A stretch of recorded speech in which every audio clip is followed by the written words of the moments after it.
नमस्कार, स्वागत है आपका। यूपी लाइव देख रहे हैं आप। आपके साथ मैं हूं साक्षी जादौन। प्रधानमंत्री नरेंद्र मोदी अपने संसदीय क्षेत्र वाराणसी पहुंचे, जहां सीएम योगी ने उनका स्वागत किया। इस दौरे में पीएम मोदी ने करोड़ों रुपए की परियोजनाओं का तोहफा वाराणसी को दिया है। रिपोर्ट में देखिए।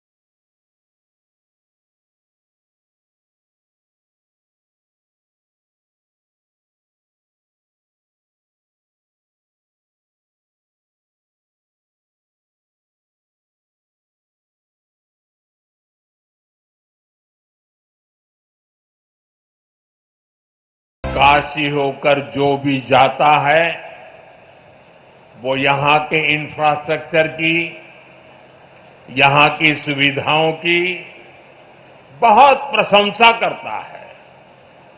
आज हर दिन लाखों लोग बनारस आते हैं, बाबा विश्वनाथ का दर्शन करते हैं, मां गंगा में स्नान करते हैं।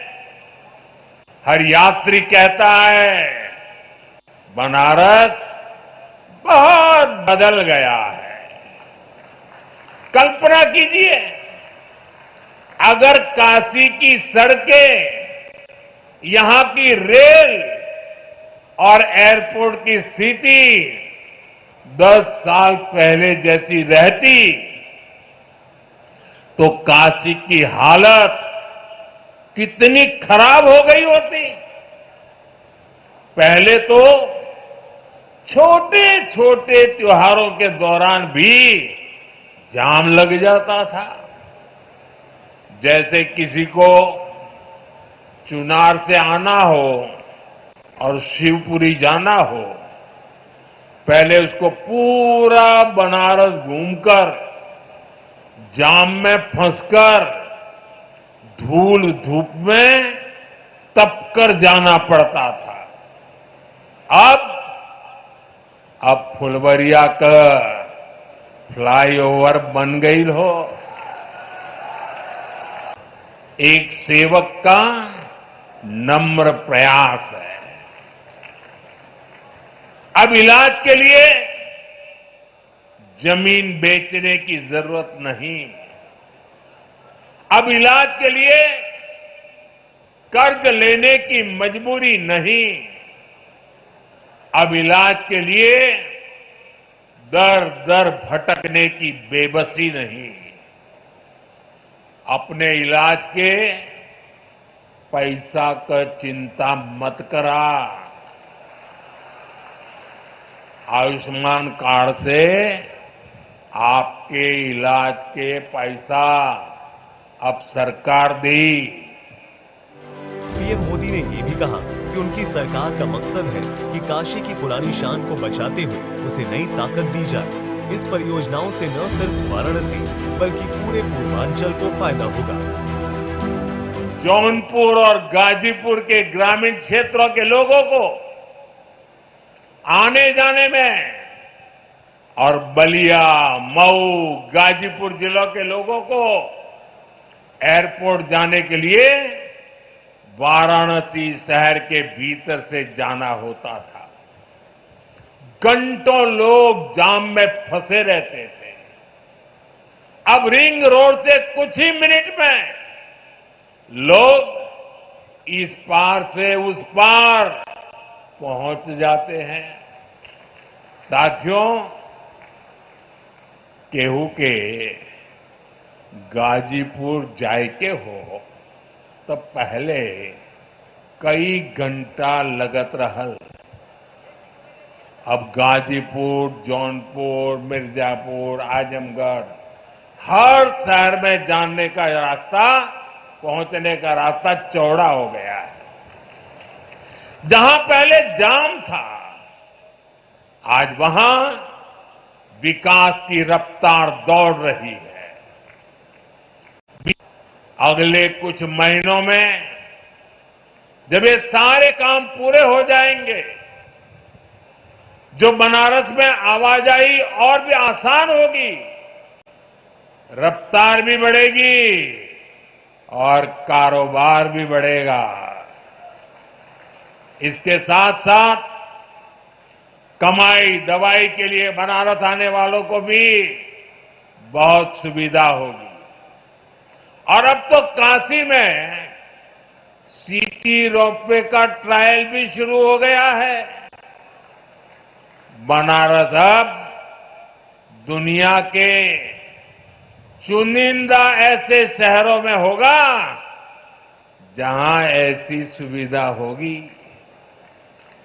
साथियों, वाराणसी में विकास का, इंफ्रास्ट्रक्चर का कोई भी काम होता है तो इसका लाभ पूरे पूर्वांचल के नौजवानों को होता है।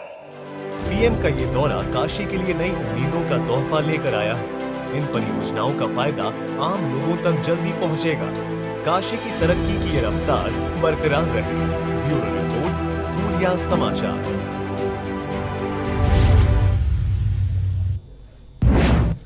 वाराणसी में प्रधानमंत्री मोदी ने 3900 करोड़ रुपए की लागत वाले 44 विकास परियोजनाओं का उद्घाटन शिलान्यास किया।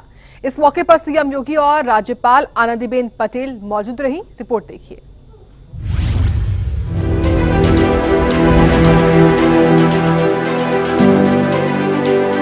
वाराणसी में एक बार फिर विकास की नई इबारत लिखी गई। प्रधानमंत्री नरेंद्र मोदी ने 3900 करोड़ रुपए की लागत वाली 44 विकास परियोजनाओं का उद्घाटन और शिलान्यास किया। इनमें सड़कें, फ्लाईओवर, बिजली सबस्टेशन, जल आपूर्ति की योजनाएं और जल जीवन मिशन से जुड़े प्रोजेक्ट शामिल हैं। इस मौके पर यूपी की राज्यपाल आनंदीबेन पटेल और मुख्यमंत्री योगी आदित्यनाथ भी मौजूद रहे। सीएम योगी ने कहा कि पीएम मोदी के नेतृत्व में काशी ने न सिर्फ महाकुंभ जैसे भव्य आयोजनों का साक्षी बनने का गौरव हासिल किया, बल्कि विकास के नए आयाम भी छुए हैं। दिव्य और भव्य महाकुंभ के इस आयोजन में काशी भी इसका साक्षी बना। देश और दुनिया से आने वाला हर श्रद्धालु पिछले 11 वर्ष में आदरणीय प्रधानमंत्री जी के नेतृत्व मार्गदर्शन में इस नई काशी को, बाबा विश्वनाथ की इस पावन धरा को नए कलेवर के रूप में देखने के लिए उतावला दिखाई दे रहा था। 45 दिनों के इस आयोजन के अवसर पर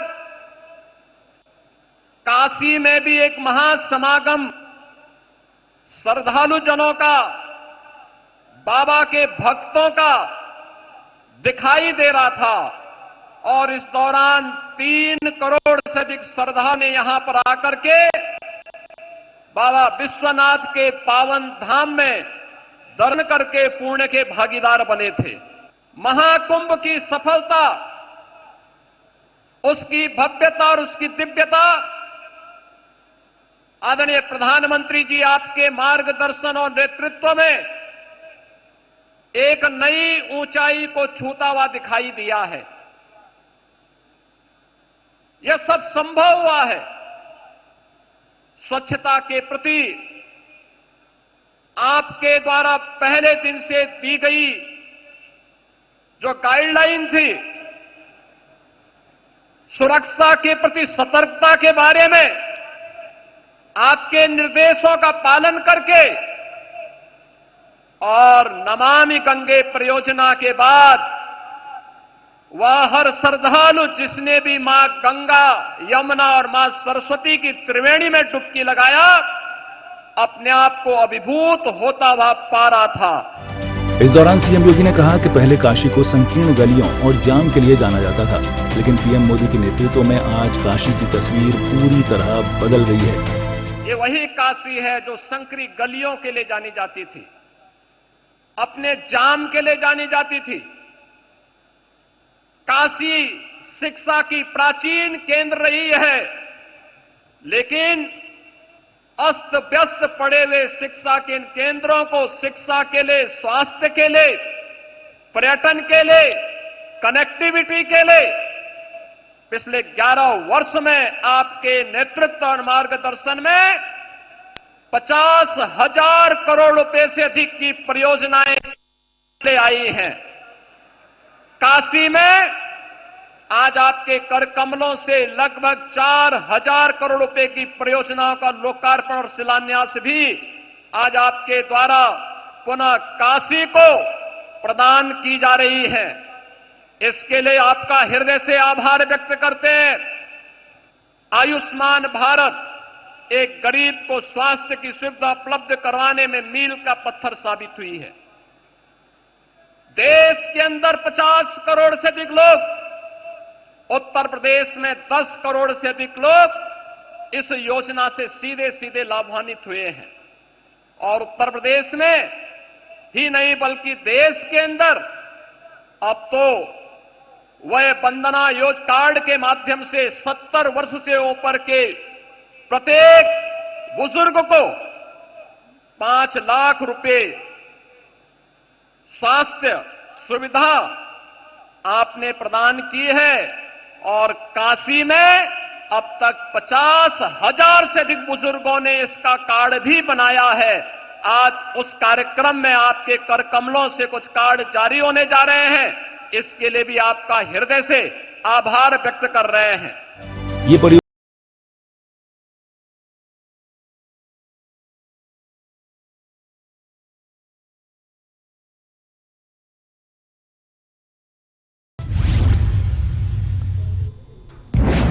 उत्तर प्रदेश के संभल में पिछले साल हुई हिंसा की जांच के लिए बने न्यायिक आयोग के सामने संभल के एसपी के बिश्नोई लखनऊ पहुंचे हैं। के बिश्नोई ने आयोग को हिंसा से जुड़े साक्ष्य भी सौंपे हैं। रिपोर्ट देखिए।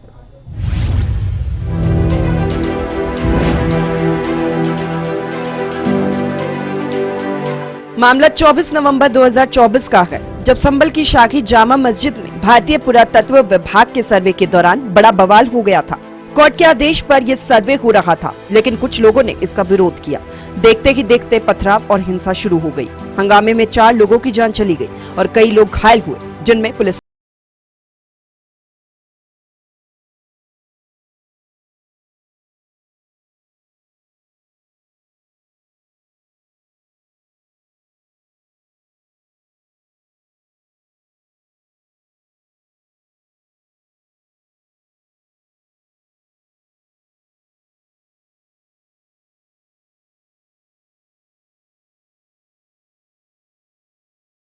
पूरा घटनाक्रम, क्या पुलिस व्यवस्थाएं की गई थी, क्या क्या आशंकाएं थी, किस प्रकार से नियंत्रण किया गया, किस प्रकार से वहां पे सांप्रदायिक दंगा होने से रोका गया, जो सारे, और भविष्य के लिए हम आयोग में ये भी रिपोर्ट देंगे कि भविष्य के लिए में क्या क्या एहतियाती कदम उठाए जाने चाहिए। नहीं, अब एसपी का तो बयान हो गया। 3 सदस्यीय आयोग जो 24 नवंबर को संभल में जो हिंसा हुई थी उसके बारे में बनाया गया। उनके द्वारा आज यहाँ पे 11 बजे मुझे बुलाया गया था, मैं प्रस्तुत हुआ। 3 साढ़े 3 बजे तक उन्होंने डिटेल में जितने भी मसले थे उन सब पे बातचीत की, उन सबके संतोषजनक जवाब भी दिए। उनके द्वारा जो एविडेंसेस, साक्ष्य और विवेचना में जो प्रगति है उसकी डिटेल्स मांगी थी, उन सारी डिटेल्स आयोग को दे दी गई है। आयोग के द्वारा उन सारे बयानों को नोट कर लिया गया है और मैं उम्मीद करता हूं कि न्यायिक आयोग में संभल पुलिस के द्वारा जो भी कार्रवाई की गई है वो एकदम खरे टेस्ट पे उतरेगी। कुल 12 FIR संभल वायलेंस में लिखी गई थी, उनमें से 6 को चार्जशीट कर दिया गया है। 6 के अंदर अभी और उसमें बैलिस्टिक रिपोर्ट भी आ गई है। बैलिस्टिक रिपोर्ट के आधार पे जल्द ही उसमें चार्जशीट है वो लगाई जाएगी और वो जिसमें आप जिस केस के बारे में आपने बताया है वो कंस्पिरेसी से रिलेटेड केस है, उसमें अन्य भी जो लोग हैं उन लोगों को भी बुलाया जाएगा और उनके बयान भी लिए जाएंगे और अगर उन गिल्टी पाए जाते हैं उन लोगों को जेल भी भेजा जाएगा। एसपी बिश्नोई उस वक्त संभल में मौके पर थे जब हिंसा अपने चरम पर थी। एसपी ने बड़ी हिम्मत से हालात को संभालने की कोशिश की थी। अब वो आयोग को बताएंगे कि उस दिन क्या क्या हुआ और पुलिस ने हालात को काबू करने के लिए क्या कदम उठाए। आयोग पहले भी संभल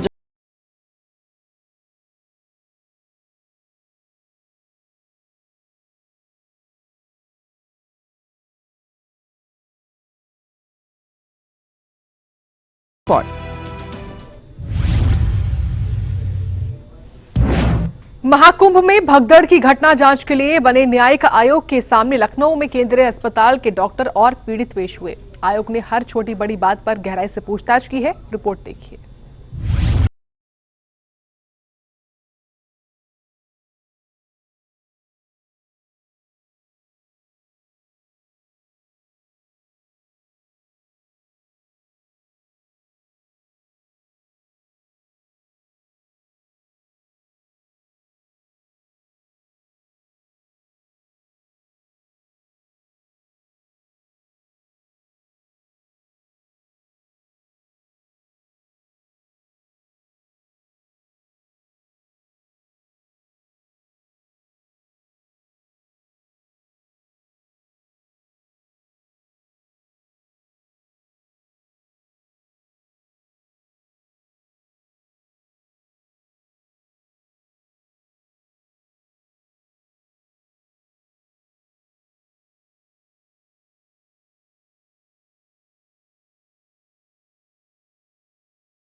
टोटल 7 लोग थे। 7 लोग हैं। सब डॉक्टर ही थे और भी अलग अलग? 3 doctor, pharmacist, ward boy, staff nurse, matron. Sir कितनी देर बातचीत हुई?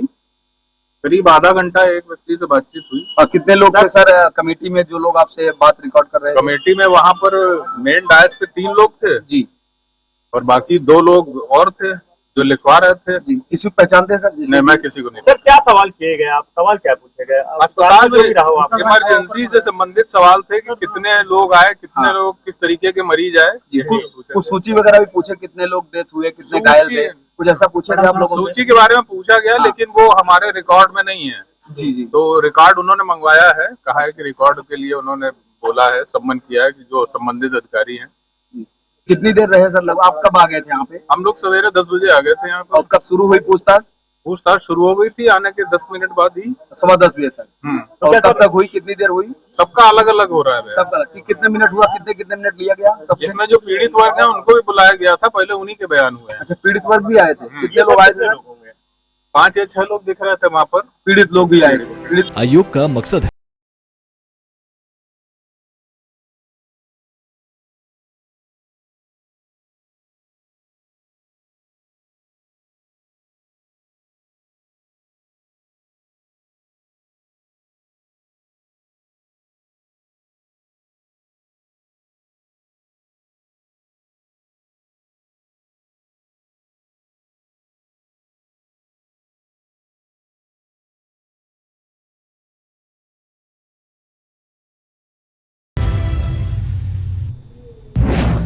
अब खबर आगरा से है, जहां से मांस फेंकने की खबर सामने आई है। जामा मस्जिद के बाहर मांस का टुकड़ा फेंकने की घटना ने हड़कंप मचा दिया।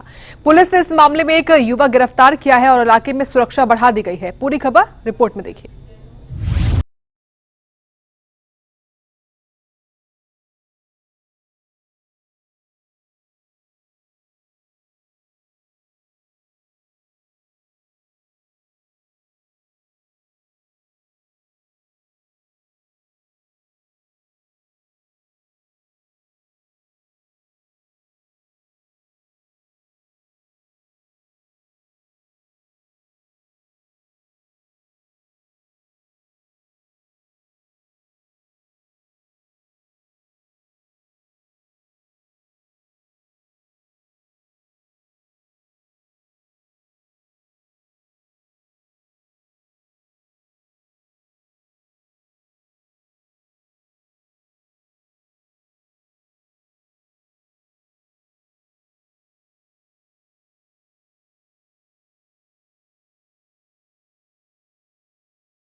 देखिए, इसमें सुबह सूचना ये प्राप्त हुई थी कि यहाँ पे एक पशु का मांस मिला है। उस क्रम में जब यहाँ की जामा मस्जिद की कमेटी के लोगों ने हमसे बात की, हम तत्काल यहाँ पहुंचे। सुबह हमने सारे सीसीटीवी खंगाले। सीसीटीवी पे यह पता चला कि कल दोपहर में ही वो व्यक्ति मांस को रख के गया था और उस मांस को तत्काल कब्जे में लेकर जांच के लिए भेजा गया कि किस पशु का है। इसके बाद यहाँ पे एसओजी सर्विलांस की जो टीमें हैं, ईस्ट वेस्ट सिटी और सीपी सर की, लगभग 100 लोग तत्काल इस पर लगाए गए। इन्होंने पूरे रास्तों के सीसीटीवी खंगाले और सीडीआर एनालिसिस वगैरह करके यह पता चला कि स्कूटी से आया था वो व्यक्ति ने मास्क कल दोपहर में रख दिया था, किसी को पता नहीं चला, आज सुबह पता चला था। इस क्रम में उसको गिरफ्तार कर लिया गया है और किसी दुकान से जो मीट उसने खरीदी थी उनसे भी पूछताछ हो रही है। नजरुद्दीन इस व्यक्ति का नाम है, इससे भी पूछताछ हो रही है कि किसके इशारे पर इसने किया है, ये स्वयं किया है या किसके कहने पर किया है। इन सबका खुलासा पूछताछ के बाद ही होगा। सुबह ही मुकदमा पंजीकृत हो गया था, उस मुकदमे में इसको हम जेल भेज के आगे की विधि का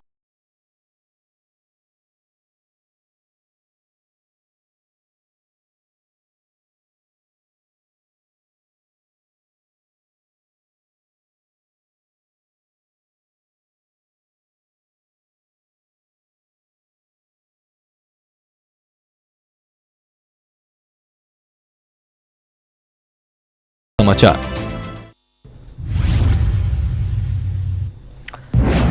और वहीं वक्फ संशोधन कानून को लेकर यूपी में माहौल गर्म है। लखनऊ में जुम्मे की नमाज के बाद बड़े इमामबाड़े में बड़ा प्रदर्शन भी हुआ, जिसमें लोगों ने इस कानून का विरोध किया। वहीं संभल की शाही जामा मस्जिद में भी जुम्मे की नमाज को लेकर पुलिस प्रशासन अलर्ट पर रहा। रिपोर्ट देखिए।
सूर्या समाचार।